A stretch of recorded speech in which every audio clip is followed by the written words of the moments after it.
ce matin, on commence une nouvelle thématique qui va durer pour les 8 prochaines semaines et qui va nous mener jusqu'à Pâques. Okay? Et cette nouvelle thématique-là est une église en action basée sur le livre des Actes des Apôtres. Dans le Nouveau Testament, on a le livre des Actes des Apôtres. Et si tu es prêt ce matin, on a un nouveau format. Il faut que je fasse ça rapide. Et en plus, on a des baptêmes. On va célébrer des baptêmes aujourd'hui. 5 personnes vont se faire baptiser aujourd'hui. Yeah!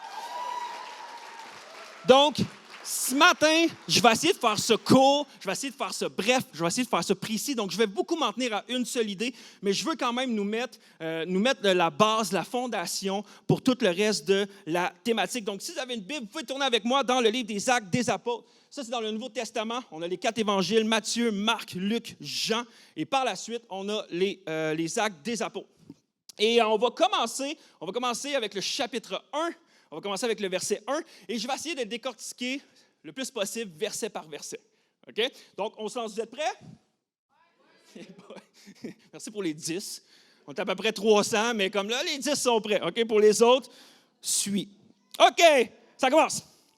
Cher Théophile, dans mon premier livre, j'ai exposé tout ce que Jésus a commencé à faire et d'enseigner, jusqu'au jour où il fut enlevé au ciel après avoir donné par le Saint-Esprit ses instructions à ceux qu'il était choisis comme apôtres.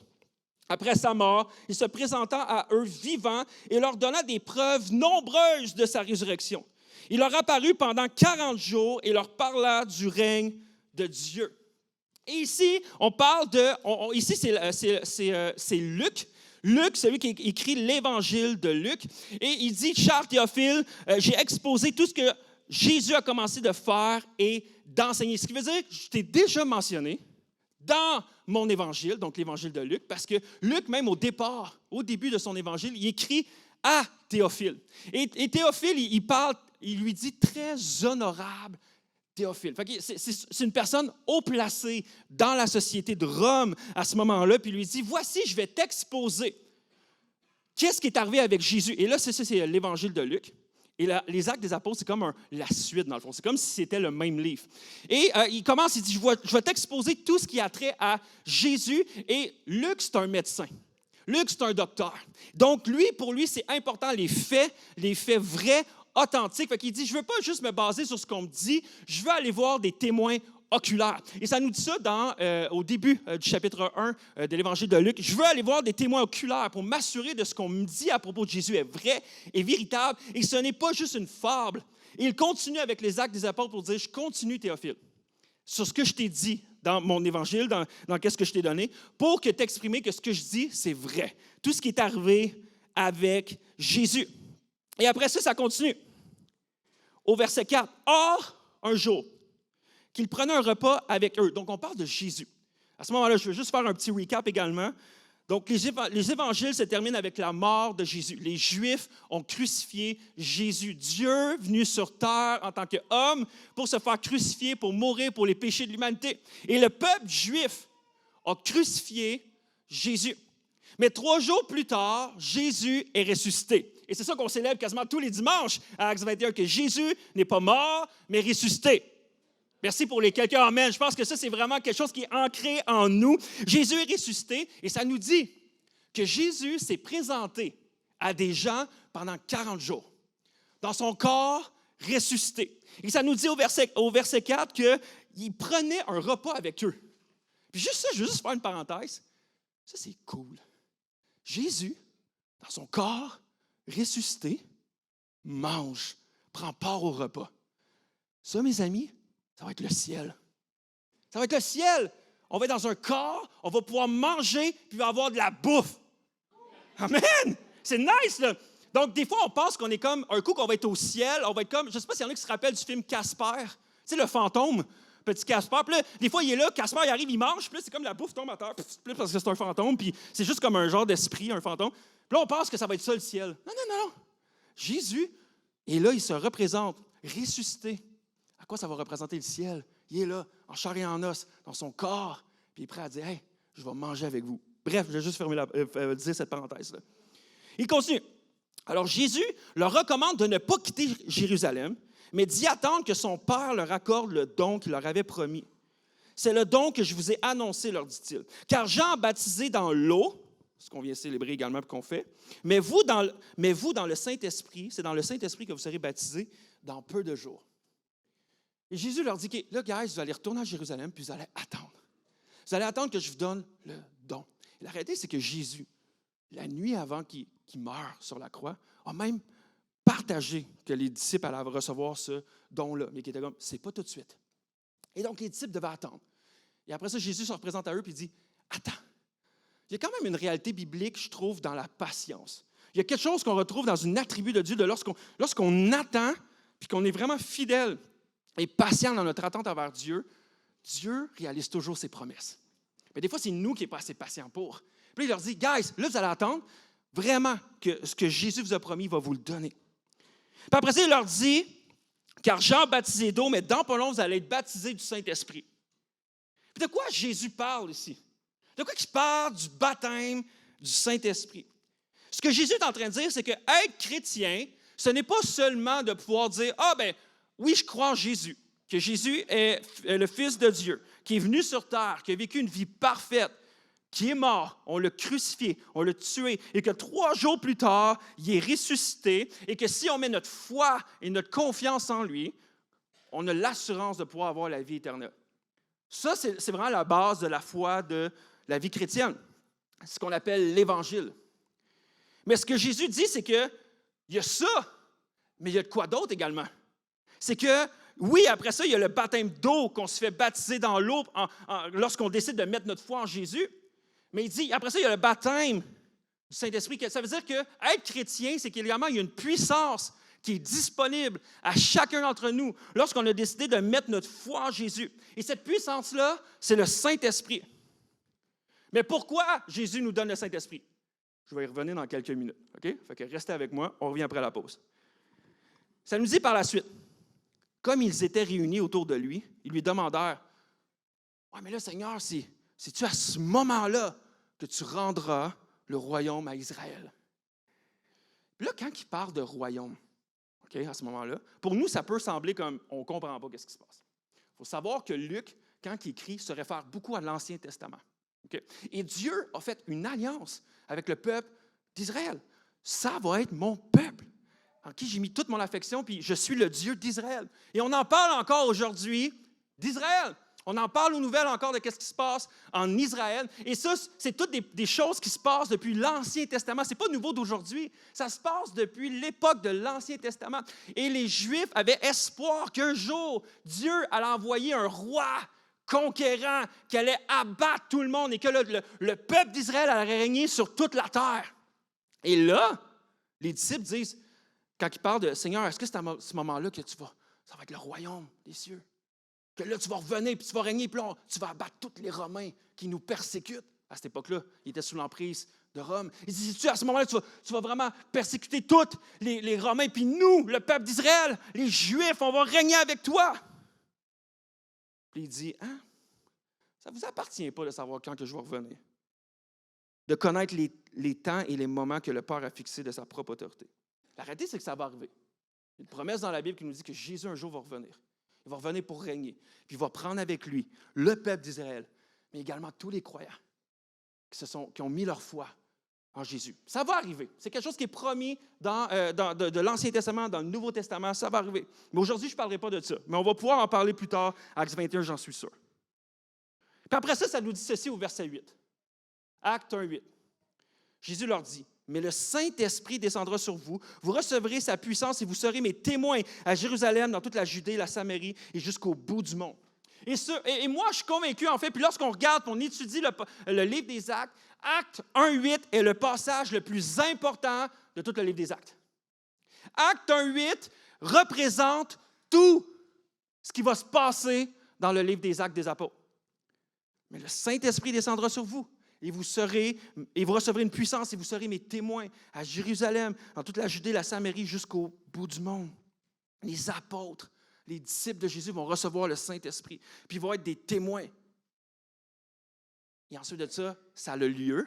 Puis on va le voir dans Acte 2 et ensuite Acte 3 et tout ça. Et aujourd'hui, le 4 février 2024, l'Église est encore vivante suite à ce moment-là. à cause que Jésus a dit, vous allez recevoir le Saint-Esprit, et là, ça va être le début de mon Église.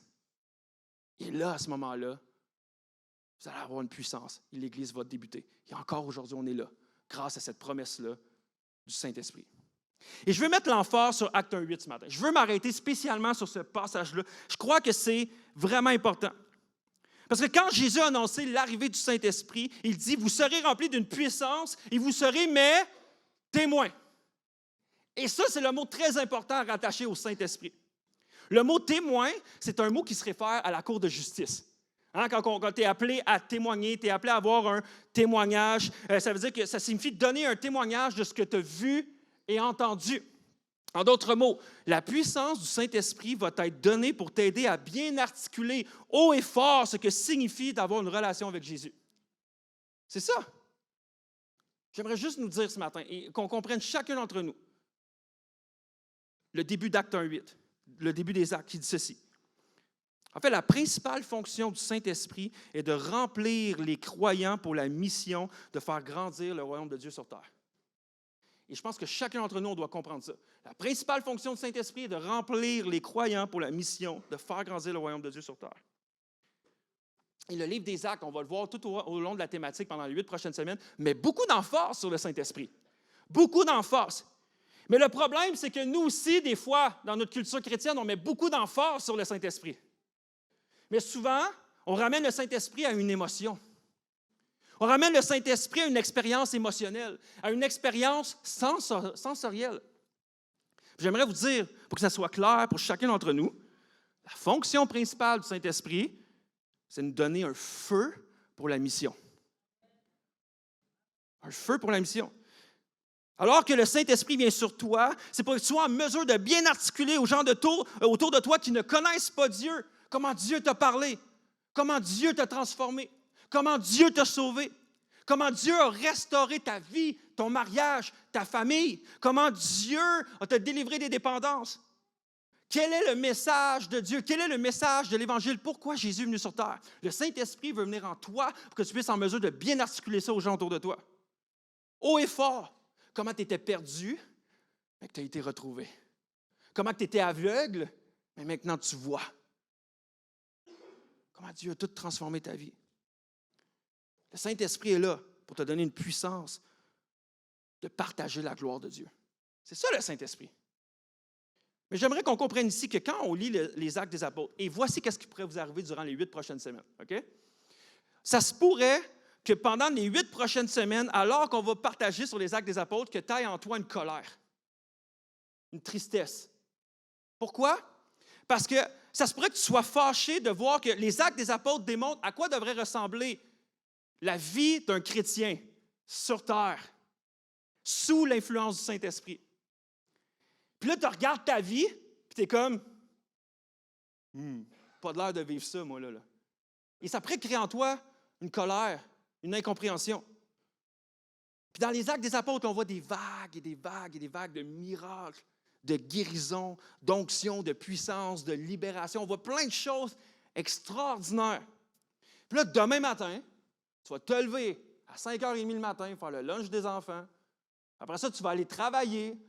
Tu vas arrêter au Tim Hortons de te prendre ton café. Tu vas regarder ta vie, tu vas faire « Ça semble, mais la puissance du Saint-Esprit, j'ai l'impression qu'elle est restée dans le livre. » Et qui n'est pas nécessairement dans ma vie. Puis là, ça se pourrait que ça crée en toi que tu te poses des questions. Puis je veux parler de cette tension-là ce matin parce que peut-être même que tu vas la vivre ou peut-être même que tu la vis déjà.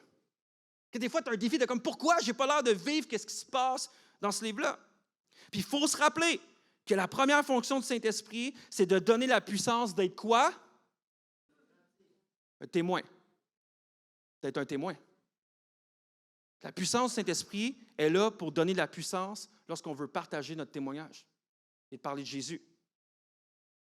Si tu sens qu'il manque de puissance dans ta vie, si tu sens qu'il manque de présence de Dieu dans ta vie, de sa présence, de sa puissance, que tu as l'impression de ne pas vivre et de ressentir vraiment cette puissance-là dans ton day-to-day, dans ton quotidien, dans ton jour après jour.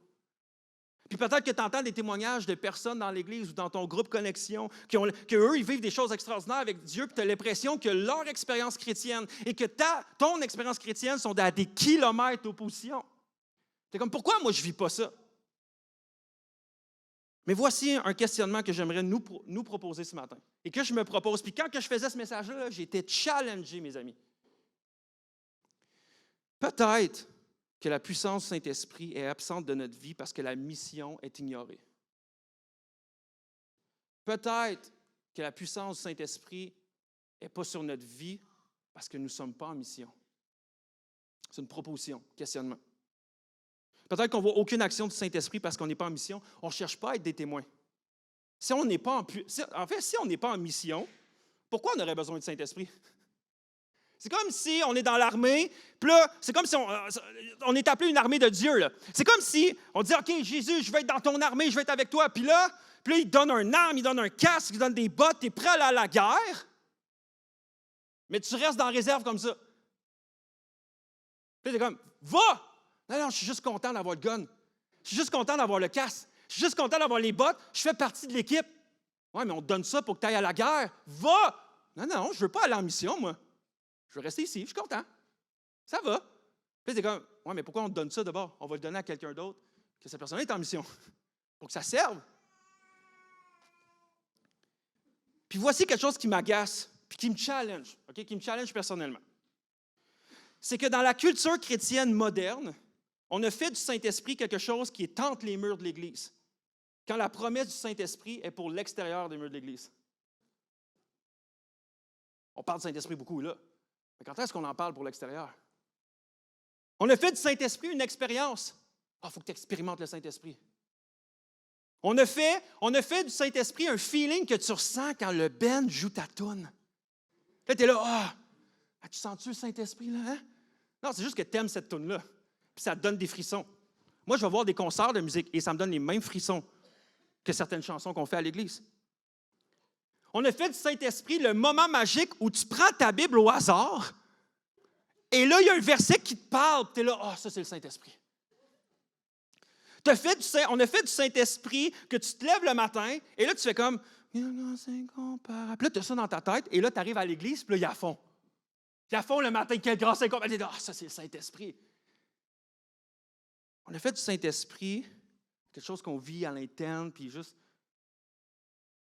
Mais lorsqu'on parle de l'extérieur, d'atteindre les gens, de partager le message de Dieu, de pouvoir être un témoignage, d'être un disciple, d'être un bon employé, d'être un bon employeur, d'être une bonne mère, un bon père, un bon étudiant, on veut représenter le royaume de Dieu. Quand est-ce qu'on parle du Saint-Esprit?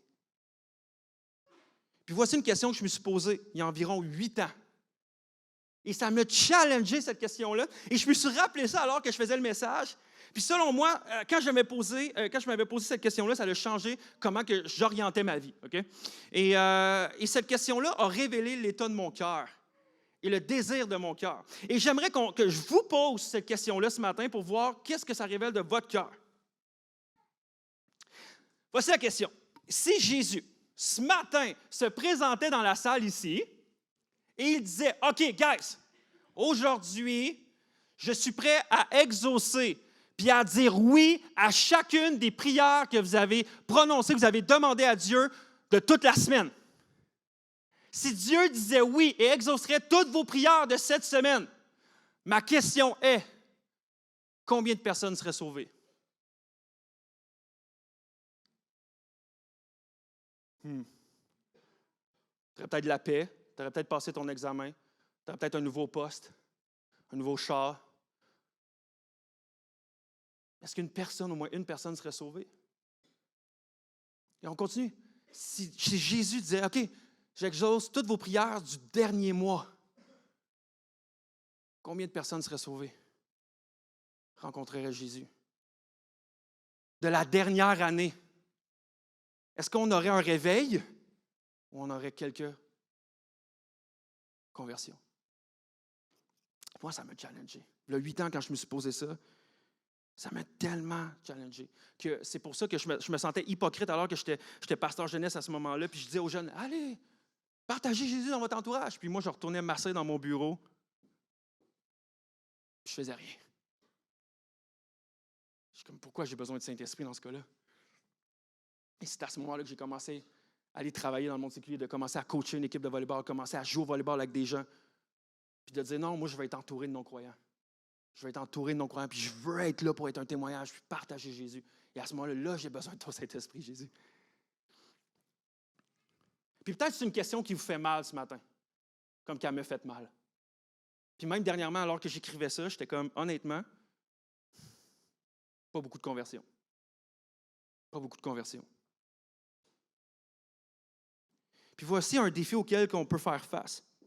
Si ça fait longtemps qu'on est chrétien, peut-être que ça fait longtemps que vous avez donné votre vie à Dieu, que vous croyez en Dieu, que vous avez dit, OK, je suis croyant, tout ça. Plus tu grandis dans l'Église, plus ça fait un bout que tu es là, plus ton entourage souvent devient des chrétiens. Et là, tu grandis à maturité avec eux, plus c'est facile de se déconnecter de la mission.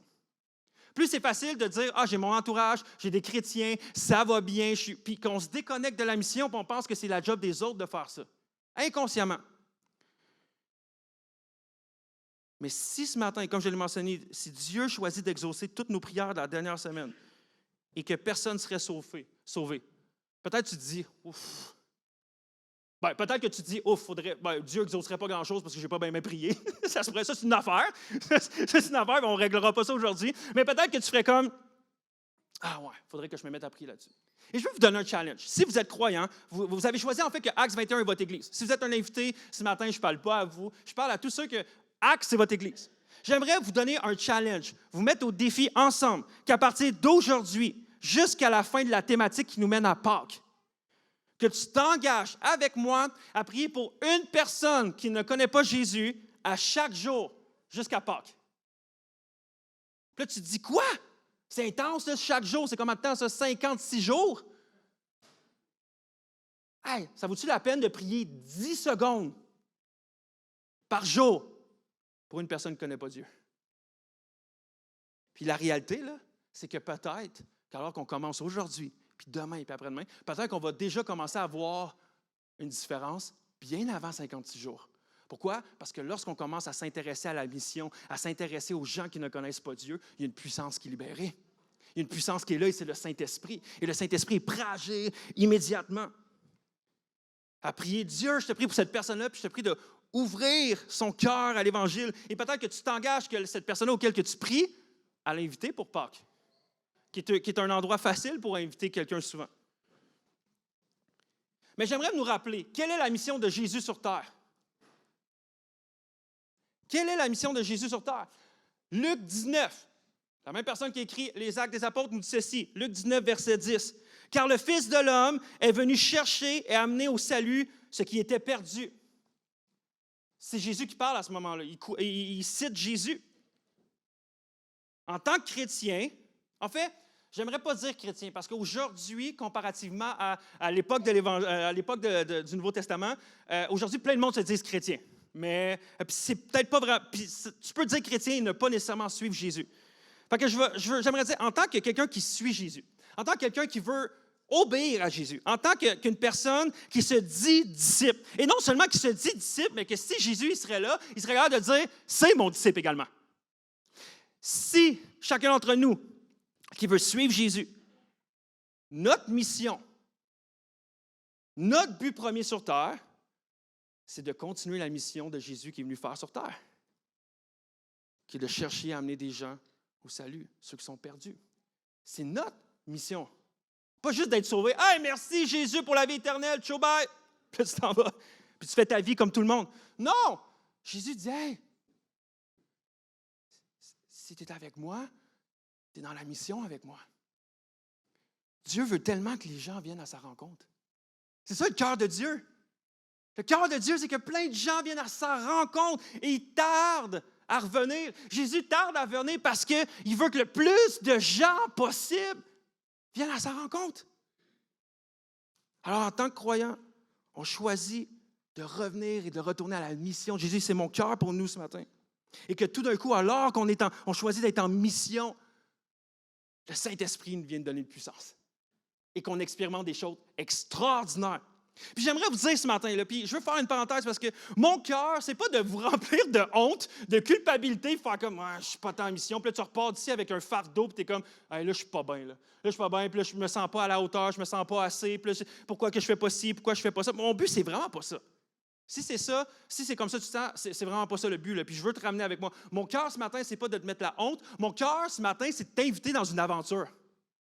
C'est une aventure de vivre avec Dieu. C'est extraordinaire d'être en mission avec Dieu, que notre vie soit remplie de moments incroyables, de témoignages, que quand on arrive le dimanche matin, puis là, on a le 5 minutes du countdown, que tu prends la personne à côté de toi et tu lui dis, il faut que je te raconte ce qui s'est passé cette semaine.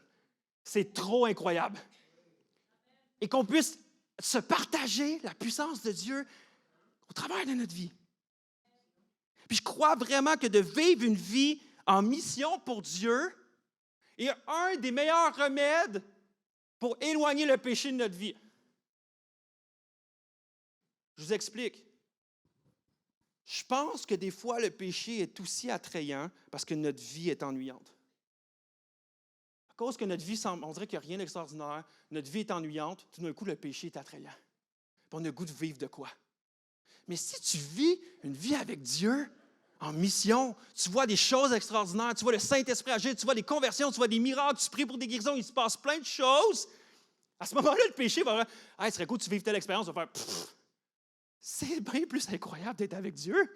C'est vraiment plus génial. Je n'ai pas besoin de péché, je n'ai pas besoin de dépendance, je n'ai pas besoin de vivre telle ou telle expérience. J'ai Dieu et le Saint-Esprit. Ça, c'est extraordinaire. » Je veux revenir à notre passage de Actes 1:8. Mais le Saint-Esprit descendra sur vous et vous recevrez sa puissance et vous serez mes témoins. Si on veut plus de Saint-Esprit dans notre vie, cherchons à plus témoigner. Point final. Cette année, ça fait 11 ans que je suis pasteur. Puis que je prêche quasiment chaque semaine. J'ai fait des centaines de messages. J'aimerais vous dire, sans aucun doute, mes meilleurs messages ne font pas partie du top 5 des meilleurs dimanches matin d'Actes 21. Jamais. Pourquoi? Parce que les meilleurs dimanches, après dimanche, les meilleurs dimanches d'Actes 21, c'est toujours les dimanches des baptêmes. Merci pour le seul amen que j'ai eu. C'est tout le temps, pour vrai, c'est tellement puissant. Pourquoi? Parce que c'est pas que c'est puissant de lancer quelqu'un dans l'eau et de le ressortir, puis wouhou! Il est encore là, tu sais. C'est pas ça qui est puissant. Mais qu'est-ce qui est puissant? C'est qu'à chaque dimanche des baptêmes, on entend et on voit le témoignage de ce que Dieu a fait dans la vie des gens. Comment il les a sauvés, comment il les a délivrés, comment il les a transformés, comment que Dieu a été présent dans leur vie. Et là, tout d'un coup, je suis convaincu que vous pouvez attester avec moi, on dirait que dans l'atmosphère, il y a un switch. Il y a comme une extase, il y a comme un... Oh, c'est tellement nice. Pourquoi? Parce qu'alors qu'il y a des gens qui témoignent de ce que Dieu fait dans leur vie, le Saint-Esprit est en mission. Parce que le Saint-Esprit est relié aux témoins.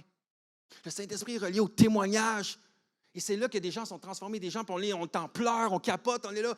Wow! Il y a quelque chose de puissant qui se passe quand il y a des gens qui sont là, puis on va le voir tantôt, qui racontent, voici ce que Jésus a fait pour moi. Voici ce qui Jésus est pour moi. Et dans quelques minutes, on va entendre le témoignage de 5 personnes qui, ce matin, vont se faire baptiser. Mais j'aimerais terminer avec ceci ce matin. J'avais dit que je ferais ça court. Mais j'aimerais qu'on aille au verset Acte 1, 9 jusqu'à 11, qui dit ceci. Donc, Jésus leur promet, dans quelques instants, vous allez être baptisés du Saint-Esprit, vous serez mes témoins. Il leur dit ceci.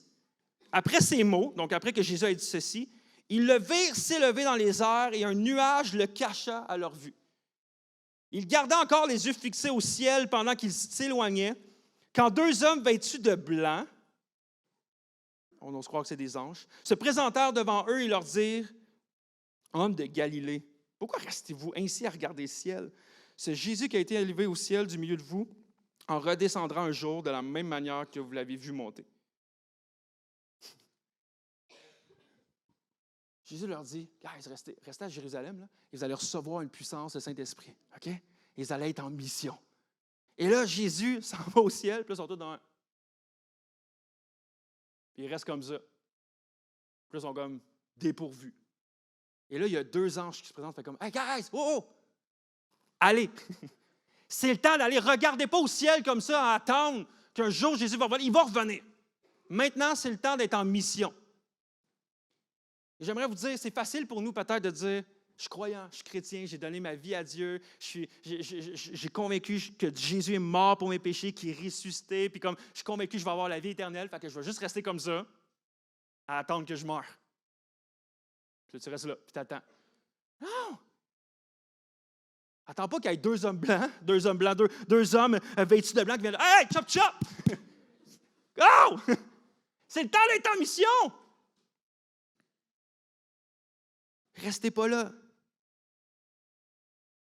On a donné notre vie à Dieu. On a décidé d'être croyants. Maintenant, soyons en mission. Notre but, c'est d'être en mission. Puis, si on est en mission, peut-être qu'on peut se poser la question, c'est quoi notre message? C'est notre témoignage. Tu as un témoignage. Puis, il y a un mensonge qui court dans notre milieu chrétien. Il y a un mensonge qui court dans cette salle-ci, dans la tête de plusieurs personnes ici. Il y a un message, un mensonge, je veux dire, un mensonge qui court. Et ce mensonge-là, c'est que ce que tu as à dire, ce n'est pas pertinent. Je n'ai pas vécu assez quelque chose d'extraordinaire pour pouvoir le témoigner. On dirait que, il y en a qui ont des témoignages de fous, là, puis on en connaît plein, là, des gens qui vivaient là, des choses tellement difficiles, puis que Dieu les a restaurés, puis on dirait qu'on est impressionné par ces choses-là, puis il y a des gens que vous avez grandi dans le milieu chrétien, et on va entendre un témoignage d'une jeune fille tantôt qui va nous partager ça. On dirait que je suis grandi dans le milieu chrétien, puis on dirait que j'ai pas vécu toutes les dépendances, puis ces choses-là, comme... Donc, qu'est-ce que ça fait? C'est qu'on pense que le témoignage dépend de nous et non de Jésus. Ce que Jésus a fait, même s'il vous a préservé dans un milieu croyant chrétien, c'est extraordinaire. Notre message n'est pas à propos de nous, est à propos de Jésus, de qu'est-ce qu'il a fait. Est à propos de qu'est-ce qu'il a fait, de comment il nous a sauvés, de comment qu'est-ce qu'il a fait à la croix, la puissance qu'il nous a racheté, le fait qu'on a accès à la vie éternelle. C'est ça notre message. Que demain matin, quand tu vas rentrer à job ou à l'école, les gens me disent comment a été ton week-end? Man, j'étais à l'église puis j'ai entendu des témoignages de fous. Des témoignages de fous. De quoi tu parles? L'église? Laisse-moi t'en parler, mon ami. Et que là, tu tombes en mission. Qu'on ne soit pas, qu'on a besoin de ce courage-là. Notre témoignage n'est pas à propos de nous, il est à propos de Jésus. Jésus dit, je vais vous donner mon Saint-Esprit et vous serez mes témoins.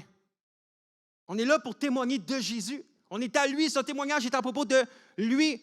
Nous sommes des témoins de Jésus qui est mort à la croix, qui est mort pour nos péchés, qui a donné la vie éternelle, qui est présent avec nous, qui est encore là en nous. Ça, c'est un témoignage puissant. Puis j'aimerais maintenant qu'on puisse aller voir le témoignage des 5 personnes qui, aujourd'hui, vont attester « Je veux suivre Jésus toute ma vie ». Est-ce que vous êtes prêts? Good. Fait que je vous laisse à cette vidéo-là et je vous reviens dans quelques instants. Bonjour, je m'appelle Marie-Brenda, je viens du Congo et j'ai 21 ans. Je m'appelle Jeanne, j'ai 24 ans et je viens de Saint-Jean-sur-Richelieu. Je m'appelle Mira Bertrand-Labrec, j'ai 17 ans et je viens de Sherbrooke. Moi, c'est Luciani, j'ai 22 ans et je viens de Guadeloupe. Moi, mon nom, c'est Kimberly, j'ai 29 ans et je viens de la Mauricie de Shawinigan, mais j'habite Sherbrooke. Moi, je suis née dans une famille chrétienne, donc ma vie avant, c'était plus comme de culture chrétienne. Je connaissais toutes les histoires de la Bible, je connaissais les valeurs chrétiennes, j'allais à l'église avec mes parents. Je trouvais ça difficile, surtout ado, de vraiment savoir si j'étais chrétienne ou non, parce que c'est tellement dans ta culture que tu entends toutes ces histoires-là de gens qui sont comme « Boum, j'ai été sauvée cette date-là, à telle heure, à tel endroit, avec telle personne, puis je mangeais telle chose », que toi, tu te sens comme si peut-être tu es une fausse chrétienne, puis c'est quelque chose que j'ai vécu longtemps avec, puis j'ai trouvé ça vraiment difficile parce que je me sentais très hypocrite. Un peu une impression de mensonge, d'hypocrisie, mais en même temps, je voulais suivre Jésus, mais c'était comme, tu sais, qu'est-ce qui fait vraiment que moi, je sais que je suis chrétienne? Je pense que c'est quelque chose que beaucoup d'autres personnes qui sont chrétiens ou qui sont nées dans une famille chrétienne surtout vivent avec. Malgré le fait que j'ai grandi à l'église toute ma vie avec mes frères, mes sœurs, mes parents, j'ai vraiment bâti ma vie sur mes accomplissements personnels. Qu'est-ce que moi, je suis capable de faire pour moi? Fait que pour moi, c'était vraiment important d'être la meilleure dans tout ce que je fais. Et toute la gloire qui venait avec ça, je ne la donnais pas à Dieu. C'était vraiment pour moi et que pour moi. Depuis que je suis toute jeune, ma famille était chrétienne du côté de ma mère, mon père non, ce qui fait en sorte que, ayant les parents séparés, j'étais assez divisée d'un côté et l'autre. Ça fait que j'étais pas vraiment reliée à Dieu continuellement, c'était pas très constant. J'ai pas non plus développé un entourage chrétien, donc j'ai basé ma vie sur mes propres compétences, mes talents, mes ambitions, aussi l'approbation des autres. J'essayais toujours d'être meilleure que les autres et d'avoir une apparence parfaite, ce qui a fait en sorte que j'ai développé un trouble alimentaire parce que je voulais me sentir meilleure, parce que j'avais une vision erronée de qu'est-ce que c'était d'être belle et d'avoir une valeur corporelle. J'ai toujours cru en Jésus, j'ai toujours aimé profondément, mais j'ai pas saisi la dimension de ce que c'était la vie en lui et de vivre son amour pleinement. J'étais attachée parfois à juste vivre pour,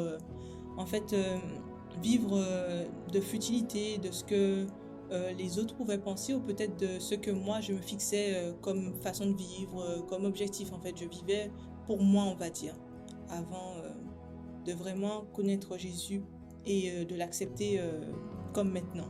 Moi, je bâtissais ma vie beaucoup sur le regard des autres, l'opinion des autres. Ces perceptions-là de toujours vouloir plaire aux autres, de toujours m'en faire de quoi j'ai l'air, de comment je ressemble, tout ça, ou penser que je dois avoir l'air d'un certain type de... Tu sais, les standards de beauté de la société, tout ça, trop m'en faire. Alors, ça m'a un petit peu apporté à développer des troubles alimentaires avec ça, qui étaient très nocifs pour moi-même, tout ça. Moi, le gros déclic, ce qui m'a vraiment aidé, c'est quitter la maison de mes parents quand je suis allée à l'université. Parce que c'est ça, là, je dépendais plus de mes parents pour ma foi, je dépendais plus de personnes pour aller à l'église. Donc, c'était à moi de vraiment décider, OK, est-ce que c'est vraiment quelque chose que je veux dans ma vie? Est-ce que c'est quelque chose que je veux continuer à avoir? Est-ce que je veux continuer à aller à l'église? Est-ce que je veux avoir des amis chrétiens? Parce que j'ai quitté ma ville pour aller dans une université où je connais personne. J'habitais avec des filles que je ne connaissais pas. Moi, j'ai commencé à aller à Accent 1 toute seule. Je me suis inscrite dans un groupe de connexion, je me suis fait des amis. Puis finalement, c'est vraiment ça qui m'a fait réaliser que je pouvais pas concevoir ma vie sans Dieu. Puis c'est vraiment ça qui m'a tellement aidée à me sentir, me débarrasser de cette idée que j'étais hypocrite dans ma foi. Parce que c'était tellement ancré en moi que je savais que c'était quelque chose qui avait été pris, une décision qui avait été vraiment fondée puis qui était profond en moi. En grandissant, l'été, on allait souvent, l'église où j'étais avant, on organisait des camps d'été. Donc, c'était des jeunes d'un peu partout qui venaient, qui se réunissaient, on parlait de Dieu. Et je pense que c'était l'été de mes 14-15 ans, où après, c'est le genre de quand on est intense dans la foi. Donc, je me sentais prête pour le baptême, prête pour tout. Mais une fois qu'on retourne dans la vraie vie, tout d'un coup, les bonnes résolutions diminuent, j'ai moins de temps pour Dieu, des choses comme ça. Et ça continue comme ça pendant des années, jusqu'à ce que je me dise, OK, ça suffit. Il n'y aura jamais de moment parfait, il y aura jamais, je ne serai jamais assez parfaite pour le standard que je me mettais avant de me faire baptiser. Après avoir vécu dans les 2 dernières années beaucoup de difficultés, de rencontres avec des personnes toxiques, puis des difficultés avec moi et mon trouble alimentaire, j'ai pu me détacher de ça parce que Dieu a mis dans mon chemin des personnes qui m'aidaient à continuer dans ma foi puis à approfondir ma foi avec lui. C'est des personnes qui étaient d'accord avec mes valeurs, qui étaient capables de me dire que ce que je croyais, c'était bien, puis j'avais pas besoin d'avoir peur de la vie des autres parce que je croyais en Dieu. Ça fait en sorte que je me suis mise à agir comme Jésus voulait que j'agisse, puis en faisant ça de plus en plus, je me suis mise à voir comment ma vie changeait, puis comment j'étais mieux avec moi-même, avec les autres, dans mes relations. Une de mes amies, Saya, qui était à Montréal, que ça fait longtemps qu'on suit sur les internets, tout ça, puis que j'ai vu vraiment, elle, sa vie faire un 180, de voir qu'avant, ça allait vraiment pas, tout ça, tu sais, elle combattait ses propres démons, puis qui maintenant était tellement en paix, tellement sereine, tellement bien. C'est elle qui m'a dit « Ah, mais crème à Sherbrooke, il y a l'église Acts 21, tu connais? » J'ai dit « Non. » Puis en regardant après la page de Acts, c'est là que j'ai vu mon amie Kimberly aussi, Orantes Mendoza, qu'elle allait à Acts. À travers elle, j'ai repris contact, on s'est rencontrés, elle me parle un petit peu de c'était quoi Acts, tout ça. Puis je suis venue pour la première fois à Acts au mois de mai l'année passée. Puis depuis ce temps-là, je suis toujours revenue. Ça a vraiment fait un bon changement dans ma vie, de découvrir Jésus de cette façon. Tu sais, quand j'ai vraiment réalisé que Dieu, premièrement, il prend soin de moi, puis qu'il m'a aussi bénie à travers toutes les années, c'est vraiment ça que j'ai été capable de voir avec rétrospection. Comment Dieu m'a tellement amené, m'a guidé, juste tous mes choix à l'université, les gens avec qui il m'a entourée, puis c'était tellement fou que, tu sais, j'ai vraiment compris que, premièrement, avec Jésus, tu reçois tellement plus que tu peux imaginer, puis tout fait plus de sens pour moi. Pour moi, quand j'ai commencé à laisser plus de place à Dieu dans ma vie, j'ai commencé à voir à quel point mais la vie est juste plus facile. Tu as un compagnon qui est toujours là pour toi, qui a que à bon cœur ton bien-être. Donc, j'ai commencé à être beaucoup moins anxieuse, beaucoup moins de pression de la vie. Donc, tous mes fardeaux, je les mettais sur Dieu, puis je savais qu'il était là et que c'est lui qui allait me diriger dans tous les combats. Et ça a vraiment changé ma façon de vivre et de ressentir, peu importe les moments de tourment que je passais à travers, je savais que Dieu était là pour moi. Ben, j'ai compris que lui a tout perdu pour que moi je puisse tout gagner. Donc l'amour inconditionnel, puis la vie éternelle. De savoir ça, qu'il s'est sacrifié pour moi, ça me donne juste envie de passer ma vie à le remercier puis à être pleine de gratitude envers lui. Puis c'est pour ça que je décide de le suivre, parce que c'est un cadeau immense qui m'a vraiment touchée. Et je veux dédier chaque jour de ma vie pour lui. J'ai compris que ce que Jésus a fait pour moi, c'est une preuve de son amour, du fait qu'il nous aime de manière inconditionnelle. J'ai compris que c'est comme s'il me disait je serai toujours là pour toi en fait, que je voulais toujours m'en sortir seule, prévoir seule. Mais en fait, j'ai compris qu'il était toujours avec moi et que je suis pas seule en fait. Aujourd'hui, plus qu'hier, et peut-être demain, plus qu'aujourd'hui, j'avance avec lui en fait, et je ne suis plus seule. Tu sais, on était créés à l'image de Dieu. Puis, à travers tout ça, de savoir que Jésus est mort pour moi, pour nous sur la croix, tout ça. Puis aussi, pourquoi chercher à plaire aux autres, tu sais, alors que je devrais plaire surtout à Jésus. J'ai pris conscience que dans la vie, on a toutes nos idoles, on pense toutes que c'est la bonne chose, tout ça, puis finalement, non. On dirait ça finit jamais bien. De toute façon, on sent toujours un vide quand même quand on fait de tout un idole, sauf Jésus. Fait que pour moi, ça m'a vraiment aidé à combattre mes mauvaises pensées, mes pensées envahissantes qui me dénigraient tout le temps, tu sais, de mon physique, comment j'ai l'air, tout ça. Je réalise que dans le passé, j'ai souvent laissé l'ennemi, tu sais, rentrer dans ma tête, me convaincre, c'est ça, des mauvaises pensées. Mais je trouve que maintenant, avec Jésus, je suis capable de vraiment mettre un stop, dire non. Jésus, il vient d'une place d'amour. L'ennemi, c'est vraiment des choses négatives. C'est non, c'est terminé.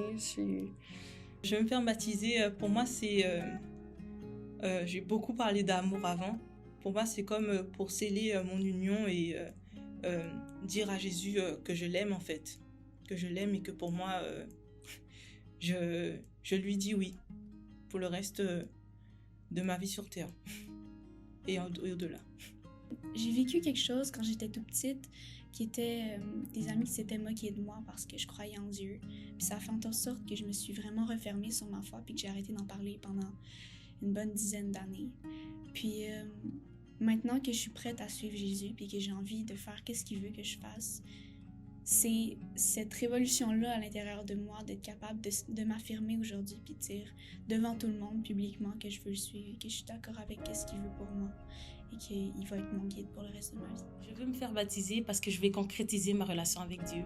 Je veux publiquement annoncer que je donne ma vie à Dieu, que je veux marcher avec lui et je veux qu'il soit la personne qui m'accompagne tout le restant de ma vie. Je veux vraiment concrétiser cette alliance. Pas juste que ça soit une relation intime qu'on a entre nous, mais que ça soit publiquement, que je marche avec lui. Je veux me faire baptiser parce que pour tout ce que Jésus a fait pour nous, on dirait que pour moi, tu sais, c'est la moindre des choses. C'est depuis l'an passé, depuis que je viens à Axe, depuis que je lis la parole, depuis que je veux agir en sorte de, tu sais, plaire à Jésus, plaire à Dieu, tout ça.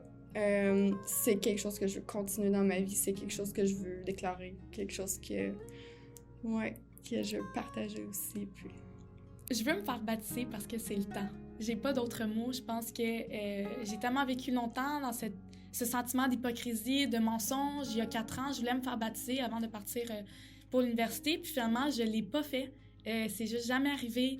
C'est vraiment quelque chose qui m'a suivi pendant tellement longtemps. Puis je trouve que ça fait longtemps que j'aurais dû me faire baptiser. Puis maintenant, je me trouve plus confiante en moi. J'ai vraiment l'impression que j'ai cette confirmation que c'est vrai, tu sais, la foi que je vis, c'est pas un mensonge. Puis c'est vraiment quelque chose qui, pour moi, c'est une autre étape encore plus dans ma foi pour me confirmer à moi-même, à Dieu puis aux autres que c'est vrai, puis que c'est le temps.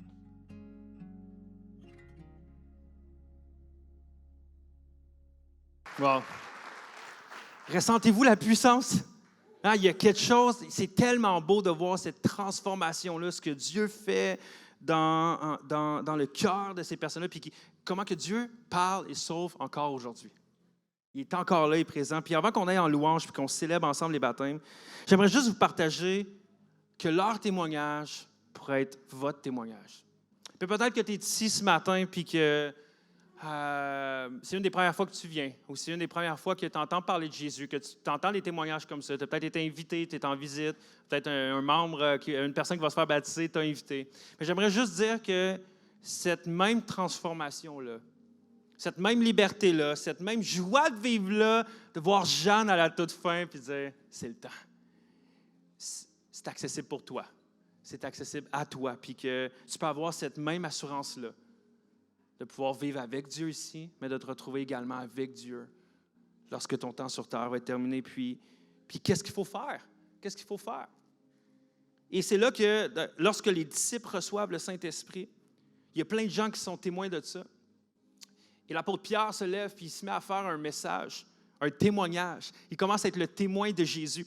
Et voici ce qu'il dit à la foule des gens qui sont là, à les gens qui ont crucifié Jésus. Voici ce qu'il leur dit dans Actes 2, versets 37 à 40. Ce discours toucha profondément ceux qui l'avaient entendu. Ça peut être ce discours des témoignages qu'on a entendu.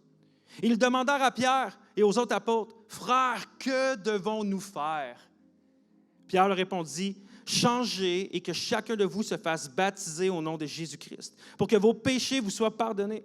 Alors vous recevrez le don du Saint-Esprit. Car la promesse est pour vous, pour vos enfants et ceux qui vivent dans le pays lointain de tout ce que le Seigneur notre Dieu fera venir à lui. » Pierre continuait avec instance à leur adresser d'autres paroles pour les persuader. Et les encourageait leur disant, « Recevez le salut, séparez-vous de cette génération dévoyée. » J'aimerais vous dire, si c'est toi ce matin, que tu n'as jamais vraiment mis ta foi en Jésus, que c'est nouveau pour toi, mais que tu dis, « Ah ouais, je veux croire, je veux suivre Jésus, je crois vraiment qu'il est venu sur terre, qu'il est mort pour mes péchés, qu'il est ressuscité. » Tu peux prendre cette décision-là aujourd'hui puis faire ce que l'apôtre Pierre nous dit, qui est vraiment de dire, change de comportement. Maintenant, tu allais dans une direction, c'était toi qui étais au contrôle de ta vie, tu prenais tes propres décisions, c'était toi qui dirigeais, tu étais ton propre Dieu. Maintenant, change de direction et fais de Dieu le maître véritable de ta vie. Fais de Jésus le maître véritable de ta vie, puis il suffit juste de reconnaître que oui, tu es pécheur, que oui, tu es une personne imparfaite, puis que oui, tu avais besoin que quelqu'un parfait meure pour tes péchés, puis que toi, tu as cette relation-là avec Jésus. Et si c'est toi ce matin, tu as seulement besoin de reconnaître, de confesser, de dire, Dieu, je reconnais que je suis pécheur. Je reconnais que j'ai besoin de toi. Et que ma vie sur terre, je ne suis pas capable de la vivre pleinement dans le bonheur, dans la joie, dans la liberté, dans la transformation, car c'est moi qui est au contrôle. J'ai besoin que tu sois au contrôle. Sois le maître de ma vie. Puis il suffit juste de prier ça dans tes propres mots. Il n'y a pas de formule magique, il n'y a pas de prière spécifique qu'il faut que tu fasses. Il faut juste que tu décides de changer de comportement. Maintenant, un jour, je vivais ma vie dans cette direction-là. Et maintenant, je change complètement de direction et je m'en vais. Et je vais m'entourer de croyants, je vais joindre une église, je vais être là et je vais suivre la direction. Et je vais commencer à être en mission et de partager qu'est-ce que Dieu fait encore aujourd'hui. Si c'est toi, j'aimerais prier à la toute fin avec toi.